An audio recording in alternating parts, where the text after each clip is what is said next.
Videoan mo ang cellphone. Morning guys. Babalik tayo ng cellphone. Cellphone ng estudyante na nalaglag sa tricycle ko. Oo, babalik niya. Block 15, lot 7. Kanya? Dapat kasi nilalagyan nila ng harang. Sabi na yung kalabog, lagyan nila ng gano'n. Block 12. Block 15. Sa inyo kang? Block 15. Wow man. Yan. Yan. Yan si Guys, babalik tayo. Ayawan sa tricycle niya. Laglag ng Babalik estudyante dun sa motor. Hindi pa ata alam ng bata. Babalik na lang doon sa magulang.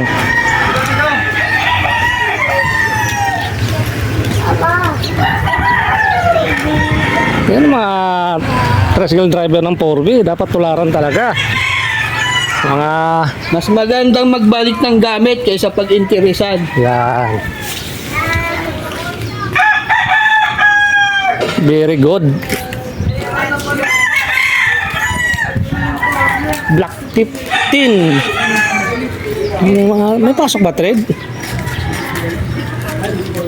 Ito, tiga dito, di alam yung block. Yo, doon lang ako. Ay, doon ka ba? Kasi lang ako lang. Black 15. Block 15 be. Ito. Ito. 7. 7. Ano po yun eh? Ito. Ayaw po, ayaw may ano. Tindahan. 19. Morning po. 15 umaga. 19 to eh. 19 to eh. 19. Kasi yung 17. 17 ba? 7. 7 pala. Ano, Block 15 lot 7. Block 15 lot 7. Ay, pataas po yun niya. Sa taas. Ay, sa ta. Ay, yung pagkaroon ba? Hindi, pag ganun po. Hindi mo talaga address niya, mga may hindi. Ayun eh. Mamaya, nailagay lang niya dyan, di naman talaga niya bahay. ID niya to eh. Sa ID ID niya. ng school to eh. Block 15 lot 7. Okay. Ayan guys. Ayan yung address ng bahay nila. Pupuntahan natin. Punta namin, hanapin namin yung bahay. Sa mag-alala yung bata, babalik na natin sa magulang. Yan, tama. Ganda ng bahay na to, oh. Kaso, Block 7. Lot 7.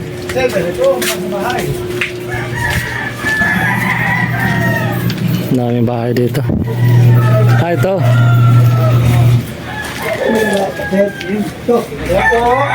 Gandang umaga po.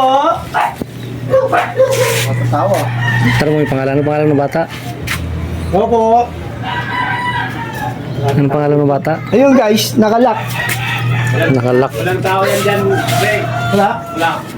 Tanong mo anong pangalan ng anak. Yung may butas sila maring Parang Regine. Kailan maring Regine, yung kabila. Tanong mo nga kung anong pangalan ng anak. Bata ko yung Nakatira dito. Kabila yan eh. Bila, Ano pangalan? Han kami. Dito, Anika dito nakatira. Ani kami, dito sa amin. Ayun. Ayun pala. Opo. Yung cellphone po naiwan. Naiwan po ba? Opo. Opo. Ito po, naiwan po. Naiwan sa tricycle niya. Cellphone. Ay, yung ID niya. Hindi po. Cellphone mismo. Walang cellphone na na yun. Hindi. Ayun nga, naiwan Kaya na. po inanap po namin kasi buti na lang, walang lock. Naiwan. Cellphone na naman. Opo, sa tricycle ko po. Sakay ko po siya nagpadiretso ng Tricycle Trinity. driver to eh. Buti ka mo Sa walang... mag-alala siya, ibabalik na po namin sa magulang. Opo, thank you. Para hindi na siya pumunta ng kuya. Thank you so much po kayo. Kayo pala. Okay. Yan, ay balik na. Eh, kanina po kumakain ako, may mga call na number. Eh, naka-silent. Sabi ko, ayoko naman pakialaman. Baka mamaya may password mamaya. Sa Hindi naalala siya. Sabi ko, antay ko na lang. Pag pindot ko, ay wala lock. Sabi ko, bubuksan ko na yan. Naka-silent kasi yan, kaya binuksan ko. Para pag tumawag, maririnig ko. Sabi ko, ay, may ID to. Siguro yung ID nito, merong address. Kaya yun, kinalgal ko.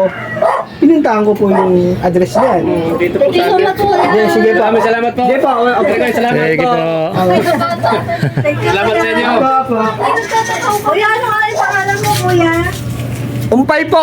Antay gag. Brian. Brian. Ikaw yung nakapulot. Okay na guys, na ano na. Nakasalta ka na. Okay Ayan na, guys, naibalik. success. Naibalik na. May balik na natin sa magulang. Papamerenda si Epe. Okay na guys, success na. Umanda na to. Kaya nga, tumaas. Isa na namang isa na namang cellphone na ibalik sa may-ari. Pasuro na lang yung binabalik.